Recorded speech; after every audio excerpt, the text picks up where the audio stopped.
Welcome sa aking YouTube channel. At sa video na to, another sharing knowledge na naman po ang ibabahagi ko at another DIY repair na naman po ang gagawin natin. Kaya kung bago pa lang sa aking YouTube channel, huwag kalimutan mag-subscribe, mag-like, mag-share at mag-comment down below para may feedback ako sa mga ginagawa kong video. Kaya umpisan na natin to pagkatapos ng intro.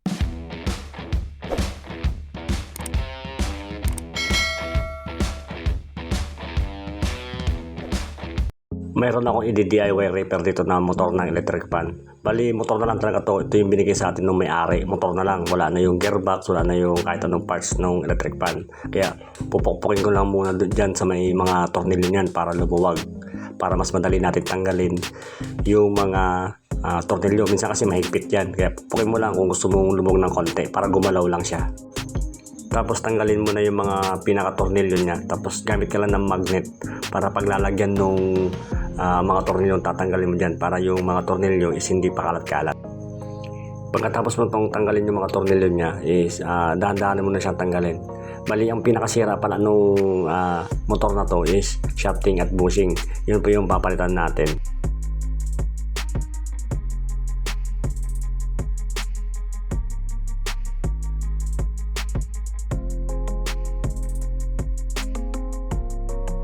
Malilinisan na rin natin itong pinaka-winding niya gamit ang brush. Tapos dahan-dahan mo lang siyang linisan para matanggal yung mga alikabok nung nakakapit dyan sa pinaka-winding ng motor ng electric fan. Pagkatapos natin siyang brush, linisan, itetest naman natin yung motor kung buo pa. Bali, set mo lang yung iyong multimeter dyan sa times 10. Tapos yung dalawang test probe na yan, ilagay nyo siya doon sa magkabilaang kapasitor. Tapos pag pumalo yung multimeter, ibig sabihin is good yung motor. Magpapalit naman na tayo ng bushing. Bali, tatanggalin lang natin yung luma. Bali, pupukpukin mo lang dyan sa ibabaw. Gamit ka lang ng medyo malaki na konti doon sa bushing na bakal. Tapos pukpukin mo pababa para matanggal mo na kaagad yung pinaka bushing.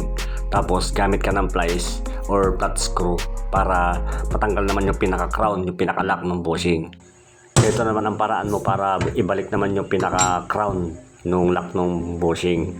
Bali, gumamit lang ako ng tubo na ganyan. Nasasakto lang dyan sa may pinaka-lock niya. Tapos pupukpukin mo sa ibabaw para bumaon yung pinaka-crown, yung lock. Tapos check mo kung gumagalaw pa. Pag hindi na siya gumagalaw, ibig sabihin goods na yung pagkakapukpok mo. Pero pagka gumalaw pa siya, pwede mo siyang pupukpukin pa siya para mag-lock na maayos yung bushing at hindi na siya gumalaw-galaw pa. Tapos magpapalit naman din tayo ng shafting. Bali, sa pagpapalit ng shafting, una-una lagyan mo na yung marking yan dun sa pinaka rotor, pinaka dulo nun, para alam mo mamaya kung hanggang saan mo ibabalik yung shafting na bago.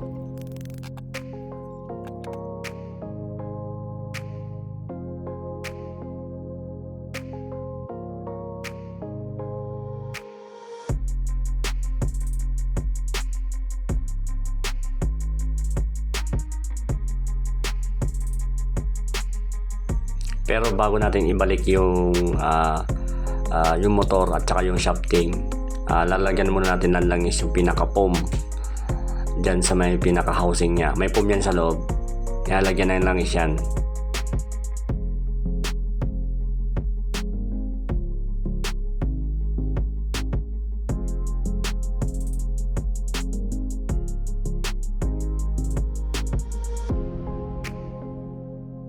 Pagkatapos niyan, nilagay ko na ulit yung kanya mga spacer. Tapos nagdagdag lang ako ng konting spacer niya kasi yung pinaka-clearance niya is napakaluwag. Nung binigay sa akin itong motor na to, pag hinahatak mo yung shafting niya, napakaluwag yung kanyang clearance. Kaya nagdagdag ako ng spacer para maging maganda yung kanyang clearance. Hindi siya masyado maluwag. Yan, inahatak ko na siya. Yan, napaka-late na yung kanyang clearance niya. Tapos pupukpukin ko lang para mailapat ng maayos yung pinakabahay niya. Tapos yung pinaka-shafting, pupukpukin mo lang ganyan para mag-align naman siya. Tapos laruin mo lang para malaman mo kung magdadagdag ka pa or magpapawas ka ng spacer. Pero sa lagay na to, all goods na yung nilagay natin. Yan, saktong-sakto na siya. Nakakapag-play na siya ng maayos. Kaya ibabalik na natin yung mga tornilyo niyan para matesting na rin natin.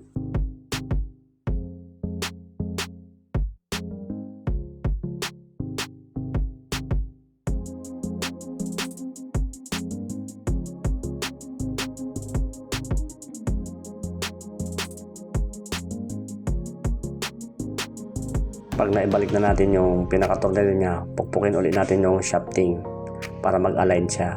Tapos ikutin natin para titingnan natin kung nagpa-play ng maayos yung kanyang shafting bago natin siya testingin naman. Pero bago natin siya testingin yan, ang gagawin ko muna dyan is iti-test yan, gamit ang multimeter. Bali, iset mo lang yung multimeter mo sa times 10. Tapos pag naiset mo na yung multimeter mo, ilagay mo yung test probe dun sa dalawang wire na yan, lagayan ng capacitor para malaman mo kung mayroong palo. Ibig sabihin kung may palo yan, good yung motor. Tapos pagkatapos mo siyang testingin dyan, testingin na rin natin yung speed 1, 2, 3 at saka yung pinaka-common nya kung buo yung kanyang yan, may mga palo siya. Isa-isahin mo yan para malaman mo na good yung pinaka-speed. Tapos all goods na siya.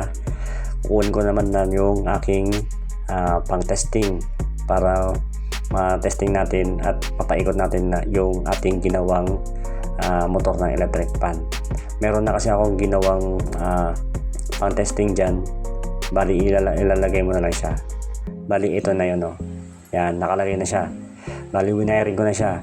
Tinagyan ko na rin siya ng capacitor 1.5 UF yung value niya. Tapos ilagay ko na yung speed 1, 2, 3 at saka yung common yan sa pinaka switch niya.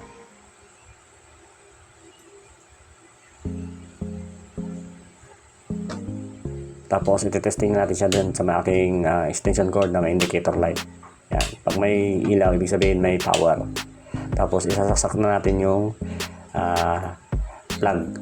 Tapos ang gagawin natin is isi-switch on natin yung ating extension cord. Tapos testingin natin, pinutin na rin yung number 1. Yan, umikot na siya. Ibig sabihin good yung ating ginawa. Umiikot na yung ating motor ng electric fan. Yan, number 1, number 2, number 3. Tapos off, 0. Yan, patayin natin. Tapos lalagyan ko lang siya ng masking tape para mas makita nyo na good na yung ginawa natin na umiikot na yung electric fan. Switch natin ulit. Tapos yung number 1 ulit natin. Yun, umikot na. Tapos number 2, number 3. Tapos off. Kaya okay na yung ating DIY repair na motor ng electric fan. Yung pagpapalit natin ng shafting at saka bushing. Kaya hanggang dito na lang aking video at sana'y nagustuhan nyo. At kung nagustuhan mo, huwag mo kalimutan ng subscribe sa aking YouTube channel at pakipindot mo na rin yung notification bell button para ma-update ka sa ilalabas ko pang mga bagong video. Kaya hanggang sa muli, this is Kroy Narag Officials. See you sa next video.